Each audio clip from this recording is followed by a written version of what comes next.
Imagine an entire city, thriving and vibrant, completely vanishing from the map, leaving behind only whispers of a cataclysmic event. What if I told you this wasn't myth, but a chilling footnote in ancient Greek history, a city perhaps destroyed by something resembling a nuclear blast? This isn't Atlantis, it's something far more tangible, yet equally unbelievable, buried beneath layers of forgotten earth and dismissed as mere legend. Our story begins not in Athens or Sparta, but in a lesser-known corner of ancient Greece, around 1450 BCE. This was a time of burgeoning civilizations, of bronze-clad warriors and powerful city-states, each vying for dominance. Our focus, a city called Helike, a jewel of the Achaean League, nestled on the south coast of the Gulf of Corinth. Helike was no backwater, it was a prosperous hub, renowned for its magnificent temple to Poseidon, overseeing a fertile plain and a bustling port. Think of it as a coastal paradise, a beacon of culture and trade, its citizens basking in the favor of the sea god. But the gods, as the Greeks well knew, were fickle. And for Helike, their wrath was about to be unleashed in a manner that would defy explanation for millennia. The inhabitants of Helike, like all Greeks, lived with an understanding of natural forces, yet nothing could have prepared them for the terror that unfolded. Ancient texts, particularly those of Eratosthenes and Pausanias, recount a horrifying prelude. Strange omens plagued the city.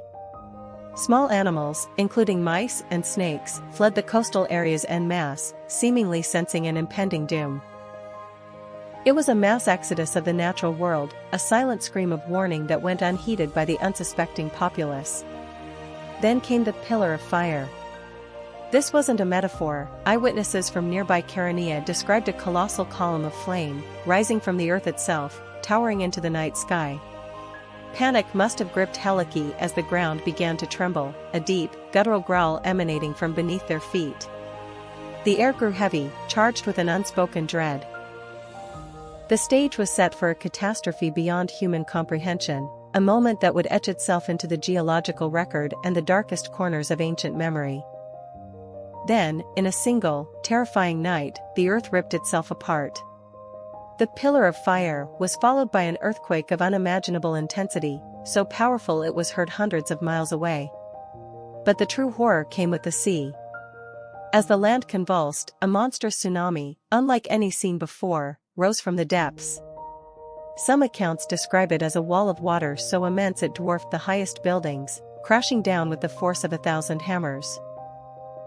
The entire city of Helike, with its grand temples, bustling markets, and thousands of inhabitants, was obliterated in mere moments.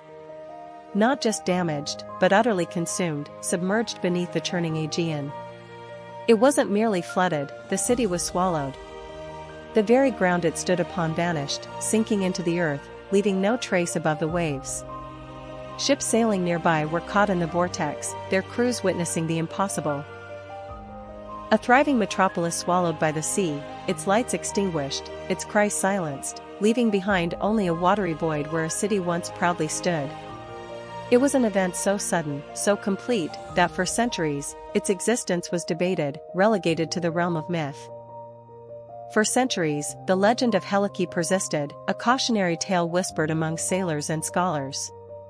Mariners claimed to see the submerged ruins through the clear waters, ghostly reminders of a civilization lost.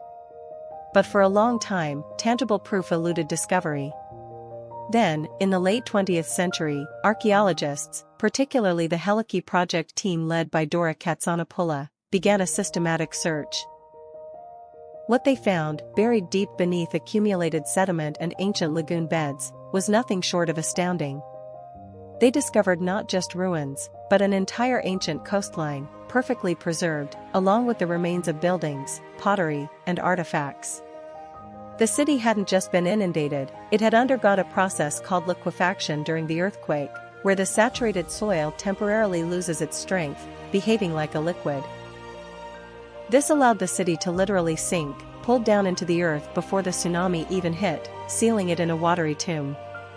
Mind-blowing fact number 1, the earthquake and subsequent subsidence were so extreme that the original coastline was moved almost a kilometer inland. Mind-blowing fact number 2.